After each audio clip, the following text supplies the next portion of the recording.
Hello everyone. Today we are going to do the revision of lesson Nutrition in Plants, Nutrition in Plants and Nutrition in Animals, children. We are going to revise both the lessons that are Nutrition in Plants and Nutrition in Animals. Nutrition in animals. Okay. Now let me start from first. I will be discussing about the nutrition in plants, children. Okay. Let's start with lesson nutrition in plants. Okay, now what do you mean by term nutrition? The process of taking in food by an organism and its utilization by the body and its children utilization by the body and its utilization of the food by the body. The process of taking in food by an organism and its utilization by the body, that is known as nutrition. Okay, children. Now, the living world consists of organisms. The living world consists of organisms that show two kinds of nutrition. They show two kinds of nutrition, children.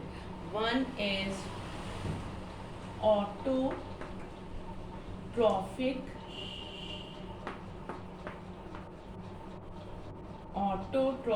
nutrition and the other one is heterotrophic nutrition. Heterotrophic nutrition. Okay. Now let us discuss about the autotrophic nutrition in plants first. Green plants are able to prepare their own food from some raw materials. What are that raw materials, children? That are carbon dioxide from the air, water, carbon dioxide from the air, water from the soil. Plants get energy for preparing food from sunlight. Okay. This mode of nutrition where green plants make food themselves from simple substances, that is known as autotrophic nutrition. Such plants are therefore called as autotrophs. Such plants are known as autotrophs. This is about the autotrophic nutrition. Now there is a term photosynthesis. Okay. Now let us discuss about photosynthesis, children.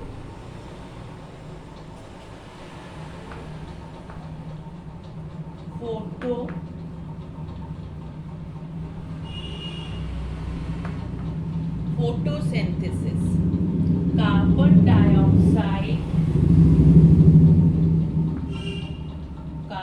dioxide plus water.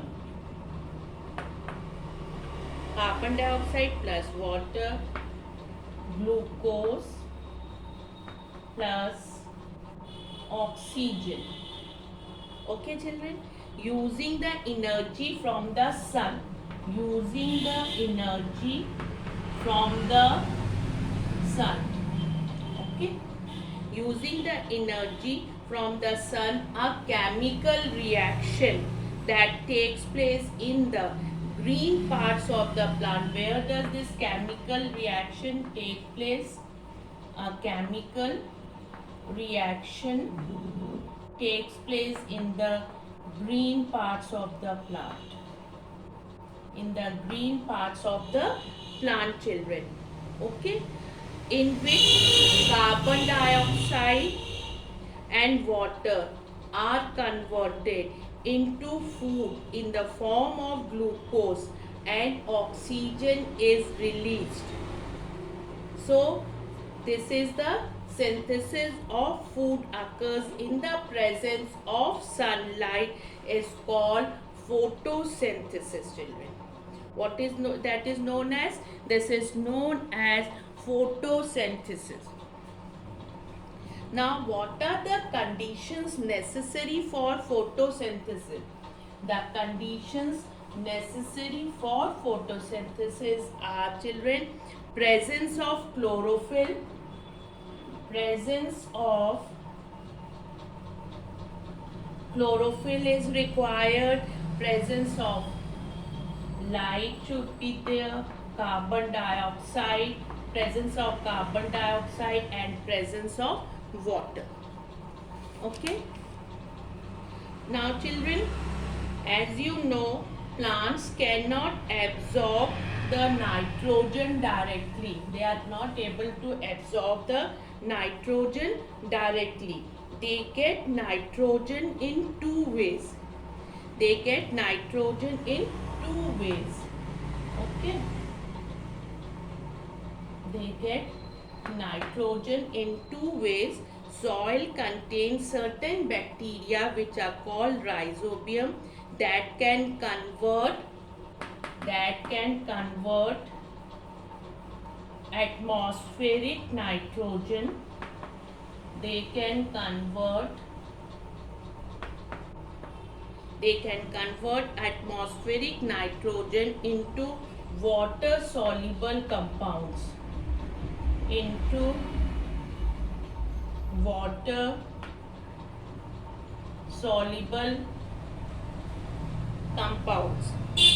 Plants absorb these compounds along with water to get nitrogen. And secondly, farmers add fertilizers. What does the farmers add? They add fertilizers. Farmers add fertilizers rich in nitrogen to the soil. These are absorbed by plants. This way they get the nitrogen. This way the plants are able to get the nitrogen. Now we will come to the next type of nutrition, which is known as heterotrophic nutrition. Heterotrophic nutrition. Okay. Now, animals and non-green plants such as fungi and bacteria cannot prepare their own food. They are not able to prepare their own food, children. Okay. Animals and non-green plants such as fungi and bacteria cannot prepare their own food. They depend directly or indirectly on green plants. They are dependent directly or indirectly to the green plants for their nutrition. So this mode of nutrition is known as heterotrophic nutrition. Animals and non-green plants are known as heterotrophs. What are they known as? They are known as heterotrophs. Fine, children. Now you know what does the heterotrophic nutrition means. Okay. Now we will discuss about the heterotrophic nutrition that takes place in parasites, in insectivorous plants and saprophytes, children. So what are that parasites? Heterotrophic nutrition that takes place in parasites. Okay, now what are these parasites? Organisms that live in or on other living organisms and derive their food from them. They are known as parasites. Organisms that live in or other on other living organisms and derive their food from them. They are known as parasites. And children, what do you mean by this term host? Host is the plant from which a parasite gets its food is called a host. The plant from which a parasite gets its food is called a host. Okay. Then children, next is insectivorous plant. Insectivorous plants. Okay. Now in this case, what happens children? The plant kingdom also has plants that consume insects. What does they do? They consume insects. They consume insects children. Venus flytrap and pitcher plant grow in soil that is not so rich. They use the nutrition obtained from insects to supplement the food they prepare by photosynthesis. Then the next one is children saprophytes. The next one is saprophytes.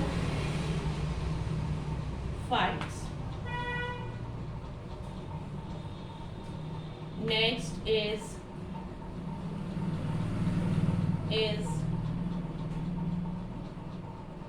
saprophytes children. Okay. Now in this what happened? Fungi and bacteria are the examples. Some non-green plants live on dead and decaying plants and animals and derive their food from them. Okay, so saprotrophs, organisms that live on dead plants and animals and derive their food from them. What are they known as? They are known as saprotrophs. Okay. So, fungi and bacteria that are unable, they are dependent on they live on dead and decaying plants and animals and derive their food from them. They secrete digestive juices on the dead and decaying matter. This converts into solid matter into a liquid children. Then what does they do? They then absorb the nutrients from this liquid. They absorb the nutrients from this liquid. So this method of getting nutrients from dead and decaying matter in the form of a liquid. So what type of nutrition it is children? That is known as a saprotrophic nutrition. What is it known as? Saprotrophic nutrition. Okay, now this all we have done. Now we are coming to our next term, that is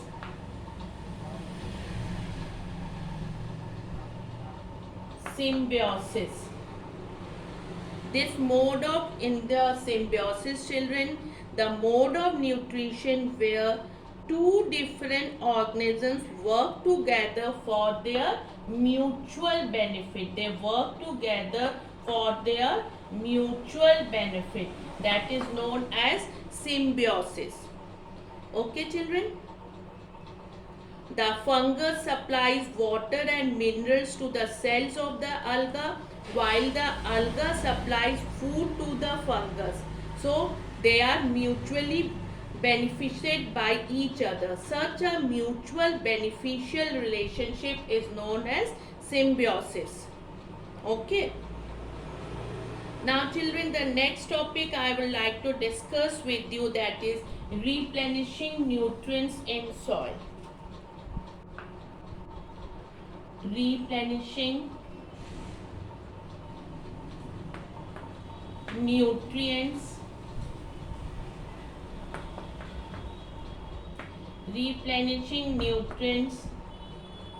in the soil. Plants absorb nutrients from the soil. You all know that the plants absorb nutrients from the soil. Therefore, what happens children? The amount of nutrients in the soil goes on decreasing. So what does the farmers does on a farm? These nutrients have to be added to the soil in the form of manure and fertilizers. They add these nutrients in the form of manures and fertilizers. Okay. Now, these manure and fertilizers, what does they contain? These manures and fertilizers contain plant nutrients such as nitrogen, potassium and phosphorus children. Okay. And one most important thing children about the relationship of the rhizobium bacteria and the leguminous plant, it is that most crops that require a lot of nitrogen to make proteins,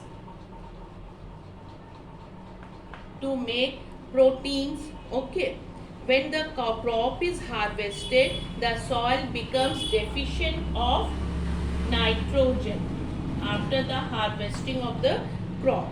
Then what is the role of this rhizobium bacteria? Can take atmospheric nitrogen, as already I have told you, and convert it into a soluble form that the plants can absorb. Rhizobium is not able to make its food itself children, so it lives in the root of leguminous plants. It lives in the roots of leguminous plants.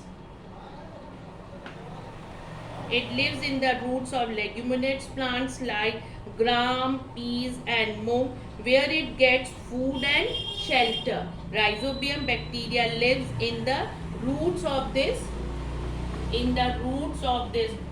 leguminous plant, and what all things does it get? It gets the food and shelter. Okay. Then in turn, what this rhizobium bacteria is giving? In turn, it provides them nitrogen. It provides them children nitrogen. It thus a symbiotic relationship with leguminous plant. It is a type of a symbiotic relationship with leguminous plant. So what all things we have discussed, that the green plants are autotrophs. Green plants use water, carbon dioxide and sunlight to prepare their food during photosynthesis. Energy for photosynthesis is obtained from sunlight trapped by chlorophyll. All non-green plants and animals are heterotrophs. Then non-green plants are parasites, saprophytes or insectivorous. This all we have done in this lesson, nutrition in plants. Now let us do the revision of lesson nutrition in animals. Nutrition in animals.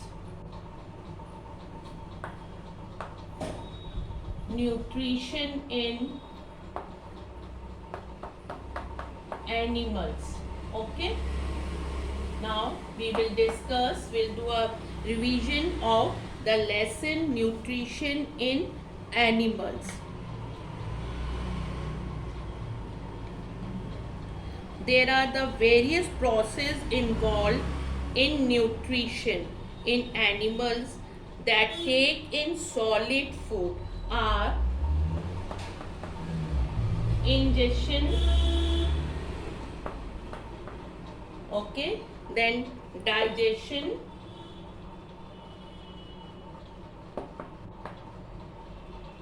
absorption,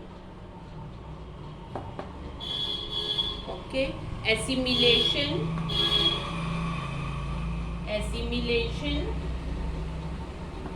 and then children egestion. These are the steps, children, the various process involved in nutrition in animals that take in solid food. What are that? That are ingestion, digestion, absorption, assimilation, and egestion. Now we'll discuss about the nutrition in amoeba, hydra, and frog. Nutrition in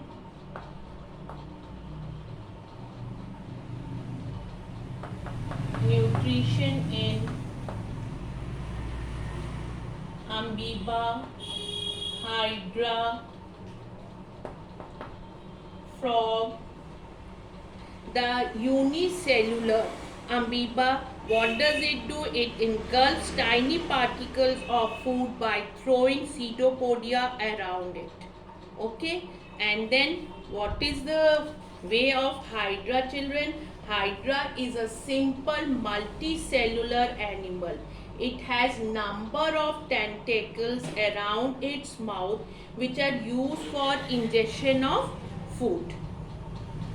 Then about the frog, that uses a long sticky tongue to catch its insects. What does it use? It uses a long sticky tongue to catch its insects. Now about the paramecium.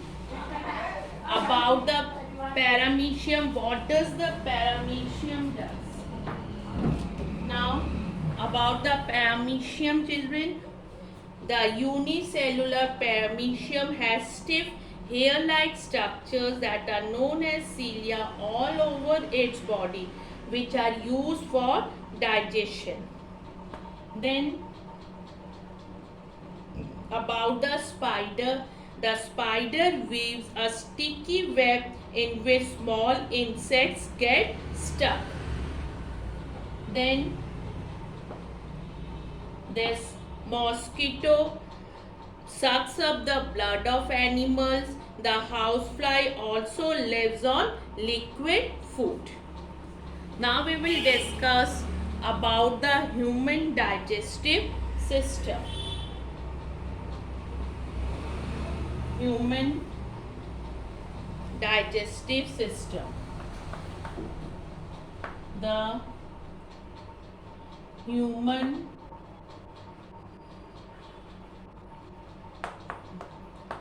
digestive system. Okay, now as I have told you about the animals, about this one paramecium, frog, and all, how does they take in food. Now about the human digestive system consists of the mouth, esophagus, stomach, small intestine, large intestine, ending in the rectum and anus.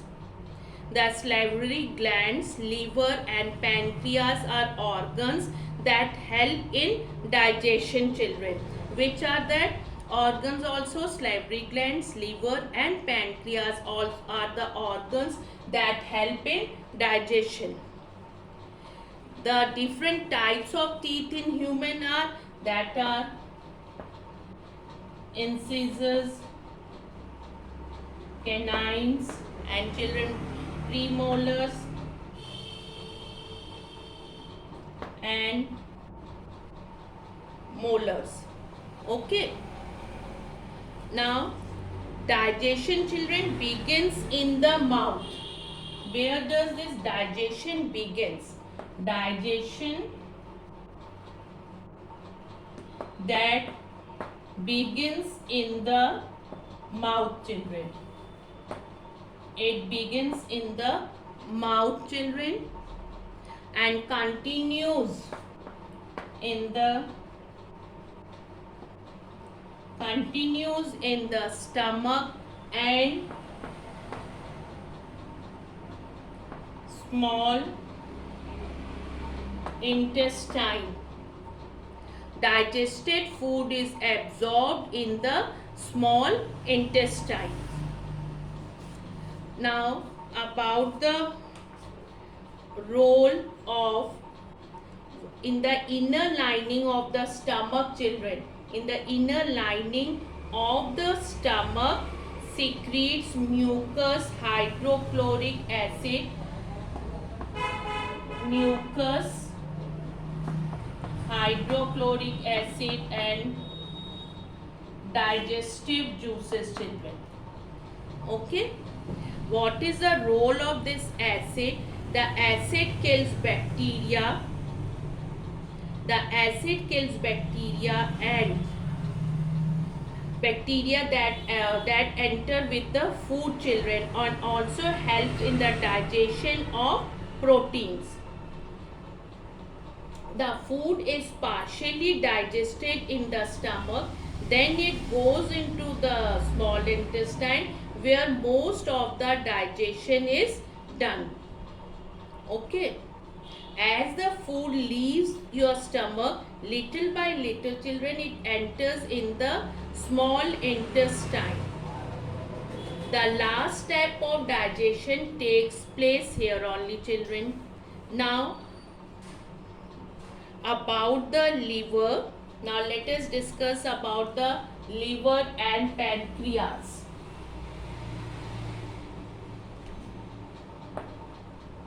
Liver. Liver is the largest gland in the body, and the pancreas that is located just below the stomach. Pancreas is located just below the stomach, children. Okay. The liver secretes bile juice which is stored in the gallbladder. What does this secrete?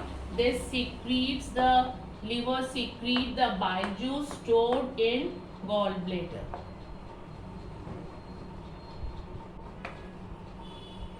Fine, children. And what is the role of this? Bile breaks up fats into tiny droplets that can be digested and absorbed more easily. And what is the role of this? Pancreas secretes, children, pancreatic juice. It secretes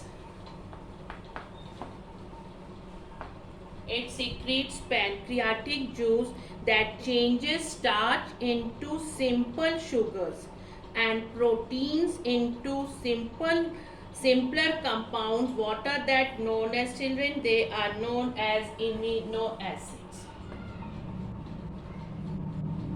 They are known as amino acids, children. Okay. Now in the small intestine, there are small projections in the, let us discuss about the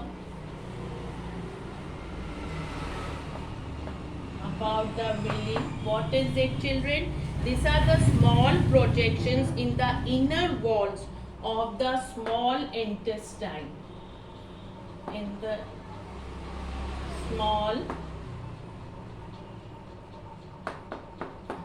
small intestine that help in absorption of digested food. Okay, children. Now what all steps we have discussed about the human digestion, nutrition in human.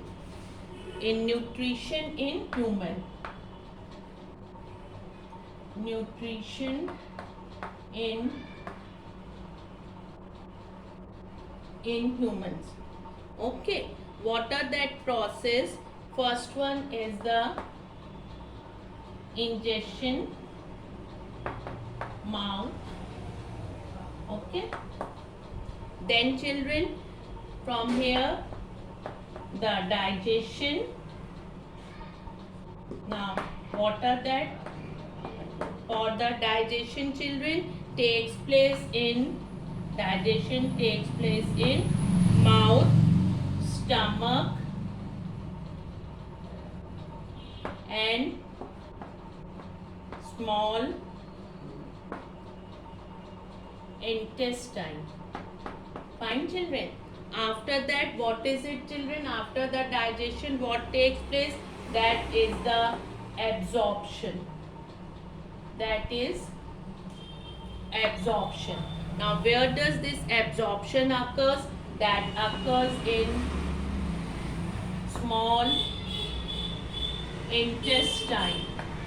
Then after the absorption, what is the step, children? That is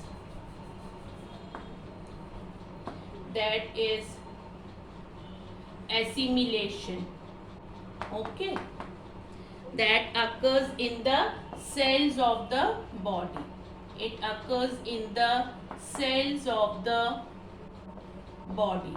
Then after the assimilation, it is, children, egestion. Okay, then after that egestion, through large intestine, absorption of water, then it is, children, rectum, and then it is anus, children. Rectum and then anus. This is the nutrition in human process, children. Fine. Now let us discuss about the ruminants. Okay. Now, ruminants.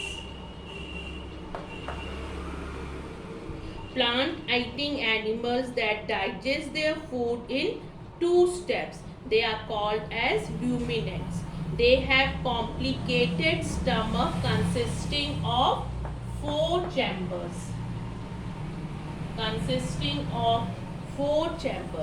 Food that is swallowed goes into the first chamber, that is known as rumen. Here it is partially digested and is called as curd. It then goes to the second chamber, from where it is returned to the mouth for thorough chewing. So what is this whole process known as, children? That is known as rumination. This whole process is called as rumination, and so only these animals are known as ruminants. After chewing, the food is swallowed for a second time and then digested further in the remaining chambers. It is finally sent to the small intestine, where the absorption of the nutrients occur. So, ruminants digest their food in 2 steps. This way, children, we have finished with the revision of both the lessons. Thank you.